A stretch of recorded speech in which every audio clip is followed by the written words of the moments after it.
हाँ जी, कैसे हैं आप सब? I hope you are doing well. So I hope कि आपने यूजीसी नेट जेआरएफ का जो लॉ का हम बात कर रहे हैं जिसकी, उसका फॉर्म आपने फिल कर लिया होगा। अगर आपने फिल नहीं किया तो दोस्तों फिल कर लीजिए उसको, ठीक है। लास्ट डेट का इंतज़ार मत करें, क्योंकि लास्ट डेट पे क्या इशू होता है, कई बार साइट क्रैश हो जाती है, और अगर साइट क्रैश नहीं भी होती है तो ऐसा होता है कि जो आपका एग्जामिनेशन सेंटर होगा वो काफ़ी दूर आएगा, ठीक है।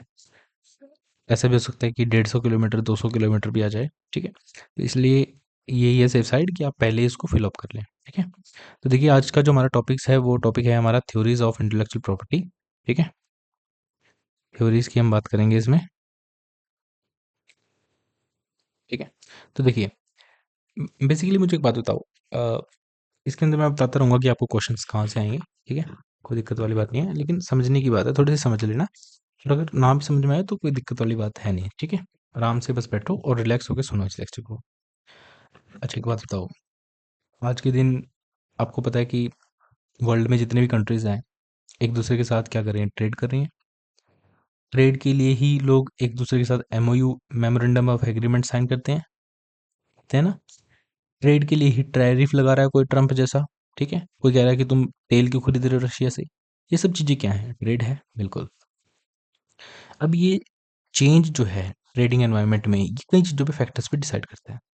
कैसे फैक्टर्स हैं? ग्लोबल कंपटीशन है, ठीक है, कंपटीशन तो है ही है, बिल्कुल।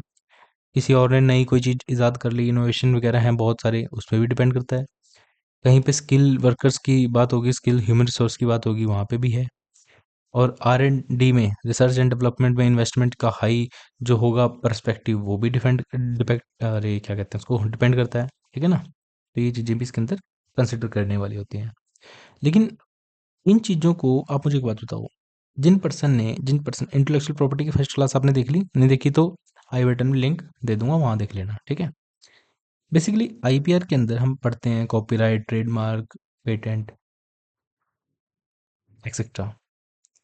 इंटेलेक्चुअल प्रॉपर्टी राइट्स जो हैं, ये थ्योरीज जो हैं, ये रिलेट किस चीज़ से करती हैं? ये रिलेट करती हैं कि कितना एक्सक्लूसिव राइट है आपके पास यूज़ करने का और दूसरों को यूज़ ना करने देने का, ठीक है। अगर आप कोई अपना कोई वर्क, ओरिजिनल वर्क क्रिएट कर रहे हैं, तो आपका जो ओरिजिनल वर्क है, आपके पास कितना एक्सक्लूसिव राइट है उसको यूज़ करने का, और कितना आपके पास राइट है कि आप दूसरों को यूज़ ना करने दें, और ये बातें कितनी जस्टिफाइड हैं, ठीक है। तो इसको समझने के लिए हमारे पास आती हैं 4 थ्योरीज।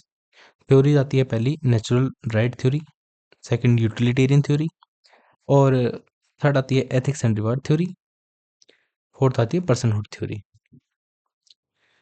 अब समझ लेते हैं कि नेचुरल राइट थ्योरी क्या कहती है। अच्छा, एक बात बताओ, जो भी पर्सन है वो अगर कुछ काम करता है तो टेंजिबल प्रॉपर्टी बनती है। टेंजिबल प्रॉपर्टी क्या होगी? जिसको हम छू सकते हैं, छू सकते हैं। हम्म? अगर मैं आज खेत में जाऊं, एक पौधा लगा के आऊं, तो चांसेस हैं कि अगले 2-3 साल में वो पेड़ बन जाएगा, बन जाएगा। अब क्योंकि ज़मीन मेरी थी, पेड़ मेरा था, मैंने लगाया था, मेरा वर्क था। कल से अगर इस पे अमरूद लगेंगे, या फिर इस पे सेब लगेंगे, या कुछ भी लगेगा, कोई फ्रूट लगेगा, तो मुझे एक बात बताओ कि ये जो किसके लगेंगे फ्रूट्स, कौन एंड कॉर्नर होगा? ऑब्वियसली मैं हूँगा, मैंने लगाया था पेड़। कल को किसी कारण से ये पेड़ सूख गया, ठीक है, इसका ये स्टैंडिंग टिम्बर रह जाता है, इसका तना रह जाता है पेड़ का। मैं चाहता हूँ कि इसमें वुड को बेच दूँ, कुछ मुझे मॉनेटरी बेनिफिट हो जाएगा। किसका राइट है इस पे? मेरा राइट है, बिल्कुल। तो बस यही है, ये एग्जांपल हमने समझ लिया है। इस थ्योरी के अंदर समझते हैं कि theory that everyone has the right on the tangible creation, बिल्कुल सही बात है। सब, हर किसी के पास टेंजिबल क्रिएशन पे राइट होता है। ऑफिस लेबर, लेबर का मतलब है उसका योगदान, उसने कैसे उसको अचीव किया, ठीक है। लेबर का मतलब वो नहीं है कि दिहाड़ी करके आया, ठीक है, उसकी मेहनत बेसिकली। तो लाइकवाइज हर पर्सन का उसके राइट्स पे एक ऐसे कह सकते हैं कि जो उसके नेचुरल प्रॉपर्टी होती है उसकी, वो उसकी आइडियाज़ होते हैं। आइडियाज़ उसकी नेचुरल प्रॉपर्टी होती है, ठीक है। तो we can say right on his own idea, मेरे आइडिया पे मेरा जो राइट है वो मेरी क्या है, नेचुरल प्रॉपर्टी है, ठीक है। A person has natural right on fruits of his labour, and that this should be recognise as his property, whether it is tangible or intangible. अगर मेरा कोई आइडिया है, आइडिया के ऊपर मैं काम करता हूँ, उससे अगर कोई टेंजिबल या इनटेंजिबल प्रॉपर्टी बनती है, जैसे कॉपीराइट वगैरह, ठीक है, या फिर मेरा पेड़ ही लगा लो, टेंजिबल, इनटेंजिबल में कॉपीराइट, पेटेंट, ट्रेडमार्क वगैरह, तो उसका राइट किसके पास होगा? मेरे पास होगा। समझ रहे हो? When a person is deprived what he has created, then there is a violation of intellectual property, right? अगर कोई पर्सन कुछ क्रिएट भी कर लेता है, कोई गाना भी बना लिया उसने, ठीक है, कुछ कोई कोई फर्म एस्टेब्लिश कर ली, कोई अलग से एक जैसे स्टारबक्स है, ऐसा नाम रख लिया, कोई फर्म बनाई, कुछ भी है, और उसको हम ऐसे समझ के चल रहे हैं कि कैसे समझ के चल रहे हैं कि वो जो प्रॉपर्टी है वो किसी और ने बनाई है, उसने नहीं बनाई, उसको डिप्राइव कर रहे हैं, यूज़ नहीं करने दे रहे उसको, तो ये भी तो वॉयलेशन ऑफ इंटेलेक्चुअल प्रॉपर्टी है ना? तो इसी संदर्भ में एक नाम आता है, जो नेचुरल राइट थ्योरी से जुड़ जाता है, वो है जॉन लॉक। जॉन लॉक क्या कहते हैं? जॉन लॉक कहते हैं भाई कि देखो भाई, वो कहते हैं कि मिक्सिंग वंस ओन लेबर को मिक्स करना किसके साथ? With unowned things confer upon a property right in the whole thing. समझ के चलो कि मेरी सिर्फ ये प्रॉपर्टी थी और किसी की ये प्रॉपर्टी थी, मैंने अपनी प्रॉपर्टी को इसमें जोड़ दिया, तो जॉन लॉक के अकॉर्डिंग कहता है कि भाई इस पूरी प्रॉपर्टी में तुम्हारा अधिकार हो जाएगा, ठीक है। लेकिन इसको बेसिकली हम कहते हैं फादर ऑफ लिबरलिज्म। ये याद रखना, पूछ लेता है कि फादर ऑफ लिबरलिज्म कौन है, और ये जॉन लॉक का नाम जहाँ पे आएगा, जितने भी जूरिस्ट का नाम आएगा उनको याद रखना कि किस थ्योरी के अंदर आए थे वो। क्रिटिसिज्म की बात करें तो जॉन लॉक कहता है कि देखो, बेसिकली जॉन लॉक की जो एक थ्योरी है, जॉन लॉक नहीं कहता, जॉन लॉक तो कह के चला गया, दूसरे लोग कहते हैं कि जॉन लॉक की थ्योरी जो है इनकम्प्लीट है। क्यों इनकम्प्लीट क्यों है? क्योंकि उसने डिफाइन नहीं किया level of labour to be required for regarding the whole thing as his own. उसने ये नहीं बताया कि भाई कितना लेवल, इतनी प्रॉपर्टी, इतनी प्रॉपर्टी, इतनी प्रॉपर्टी, या सारी इतनी प्रॉपर्टी, कितनी डालेंगे तो हम कह सकेंगे कि ये हमारी होल प्रॉपर्टी है, ठीक है। ये तो उसने बताया नहीं। दूसरा उसने बताया कि property into which labour is poured it identifiable as individual property. अब जिसके अंदर वो डाल रहा है ना, वो किसी की इंडिविजुअल प्रॉपर्टी होनी चाहिए। ये जो उसने एफर्ट्स अपने वाले इसके अंदर डाले हैं, ये जिसके अंदर डाले हैं, ये किसी की इंडिविजुअल प्रॉपर्टी होनी चाहिए। समझे? हाँ जी। अब आती है बात हमारी, भाई देखो, यूटिलिटेरियन थ्योरी की, और जब भी यूटिलिटेरियन थ्योरी की बात आएगी तो बात आएगी बेंथम भैया की।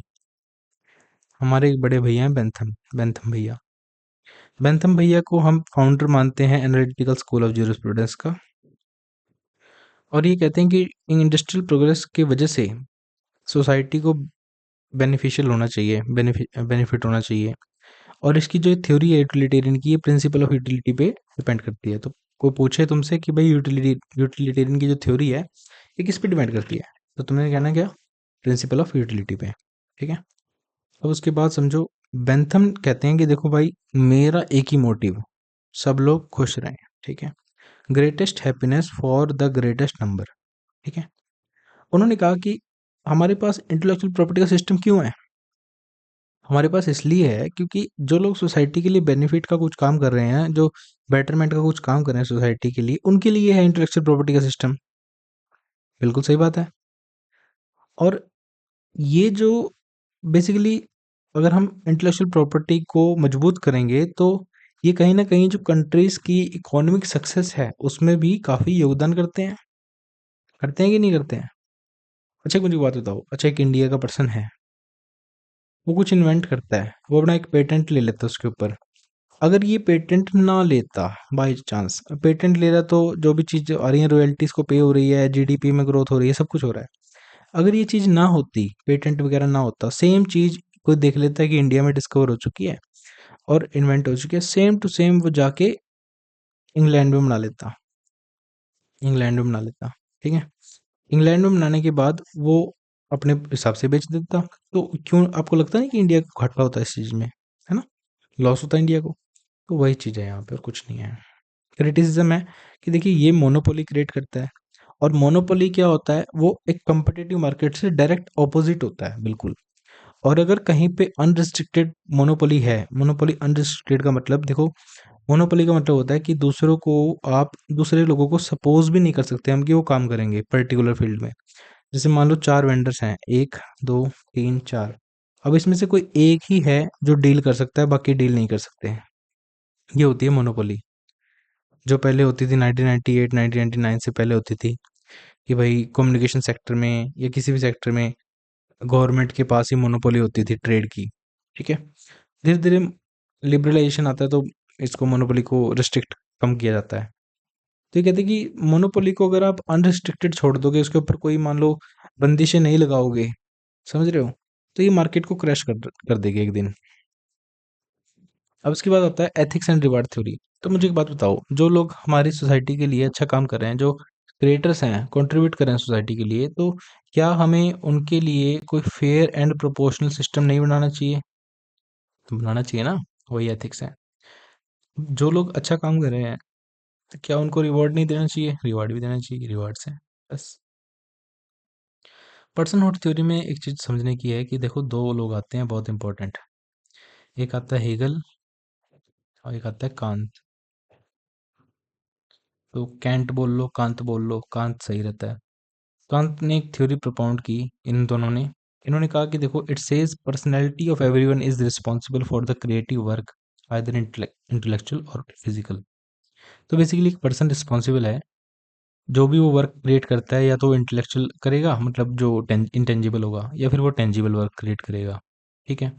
हेगल कहता है कि intellectual property right permits and protect developing of personality which extended to material things, and the copier is considered as thieves who offer to public someone's labor।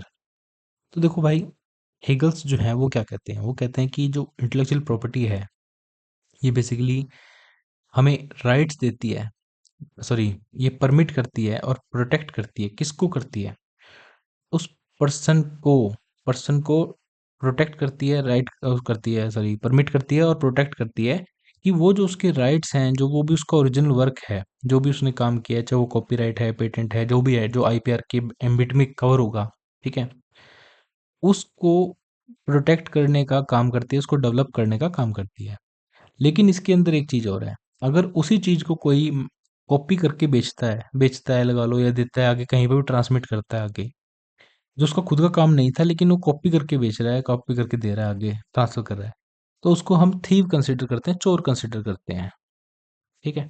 तो फिर से समझो एक बार, फिर आपको ज़्यादा क्लियर होगा। हीगल कहते हैं कि आईपीआर जो है, आईपीआर क्या करता है? आईपीआर कुछ नहीं करता, आईपीआर प्रोटेक्ट करता है और डेवलप करता है, ठीक है। इसको, पर्सनैलिटी को, पर्सनैलिटी कौन था?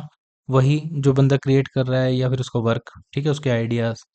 लेकिन वो ये भी कह रहा है साथ में कि अगर मटेरियल थिंग्स को आप, विदाउट आपका, मान लो ए पर्सन का ये मटेरियल काम था, बी पर्सन जो है वो इसको कहीं और ट्रांसफर कर रहा है, क्योंकि इसका तो कोई लेना देना नहीं है इस वर्क से, ना इसने किया, ना इसके कोई रिसोर्सेस लगे हुए, तो बी क्या है? बी तो चोर है।